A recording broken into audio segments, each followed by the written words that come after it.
રાજ્યની અંદર 25 ઓક્ટોબરથી સતત માવઠાનો વરસાદ વરસી રહ્યો છે, જેમાં અરબ સાગરની સિસ્ટમ હતી સમુદ્રની અંદર દરિયા કાંઠે જે આપણે ગુજરાતથી ખૂબ નજીક પહોંચી ગઈ હતી, જે ડિપ્રેશનમાં ફેરવાઈ હતી, એ સિસ્ટમ છે અત્યારે ઘણી નબળી પડી ગઈ છે અને અત્યારે સાયક્લોનિક સર્ક્યુલેશનના સ્વરૂપમાં ગુજરાતના દરિયાકાંઠે સક્રિય છે.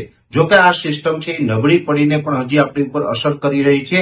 25 તારીખથી જે સતત વરસાદ વરસી રહ્યો છે, આજે 1 નવેમ્બર છે, આજે પણ જોકે વરસાદના વિસ્તારમાં થોડો ઘટાડો થયો હશે, પણ આજે પણ રાજ્યના અલગ અલગ વિસ્તારોમાં વરસાદ જોવા મળશે. ખાસ કરીને આજે 1 તારીખ અને આવતીકાલે 2 નવેમ્બર એમ 2 દિવસ સુધી હજુ પણ આપણે આ વરસાદની અસર થવાની છે, જેમાં ખાસ કરીને હવે જે 2 દિવસ સુધી જે વરસાદ પડવાનો છે તેમાં વિસ્તારમાં ઘટાડો થશે. છતાં પણ હજી જે પશ્ચિમ સૌરાષ્ટ્રના વિસ્તારો છે, જેમાં પોરબંદર, દ્વારકા, જામનગર એ સાથે રાજકોટના અમુક વિસ્તારો અને મોરબી જિલ્લાના અમુક વિસ્તારોમાં હજુ 2 દિવસ સુધી તીવ્રતા સાથે વરસાદ એટલે કે 1 થી લઈ અને 2 ઇંચ સુધીનો વરસાદ વરસી શકે છે. એ સાથે બોટાદ, ભાવનગરના અમુક વિસ્તારો અને જે ખંભાતના અખાત લાગુ વિસ્તાર છે, ધોળકા, ધંધુકા હોય, તારાપુર હોય કે ધર્મજ હોય, આ વિસ્તારોમાં પણ હજુ 2 દિવસ સુધી 1 થી 2 ઇંચ સુધીના વરસાદની સંભાવનાઓ છે.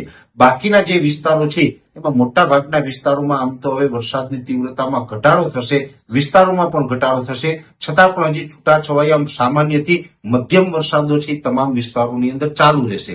ખાસ કરીને આ વરસાદ છે એ આપણે આવતીકાલે 2 નવેમ્બરે મોડી રાત સુધી આપણે વધુ અસર જોવા મળશે. 3 તારીખથી હવે ધીમે ધીમે આપણે આ વરસાદી સિસ્ટમમાંથી મુક્ત થઈએ અને આપણું વાતાવરણ છે એ ખુલ્લું થાય તેવી સંભાવનાઓ દેખાઈ રહી છે. જોકે 3 તારીખે સવારથી પછી આપણે આ સિસ્ટમની અસરમાંથી મુક્ત થઈએ, છતાં પણ આ એક સિસ્ટમ છે એ મોટી સિસ્ટમ હતી અને એક પ્રકારે કહી શકાય કે 1 અઠવાડિયા સુધી આ સિસ્ટમે ગુજરાતને ધમરોડ્યું છે, એટલે એનો 850 HPA લેવલે અમુક ભેજ છે એ રહી ગયેલો હોય, જેથી કરીને 3 અને 4 નવેમ્બરે પણ રાજ્યમાં છૂટાછવાયા ઝાપટા વરસી શકે છે. જોકે 3 અને 4 તારીખે જે ઝાપટા નોંધાય તેની તીવ્રતા ખૂબ ઓછી હશે અને એ પણ સીમિત વિસ્તારોમાં હશે, બહુ વધુ વિસ્તારોમાં અસર ન કરે. એટલે 3 અને 4 તારીખે જે ઝાપટાઓ પડવાના છે તેનાથી બહુ ડરવાનું કે ગભરાવાનું નથી. પણ હા, એક ચોક્કસથી છે કે આવતીકાલે 2 નવેમ્બરે મોડી રાત સુધી હજી પણ રાજ્યના અમુક વિસ્તારને વરસાદ ધમરોડે તેવી શક્યતાઓ છે.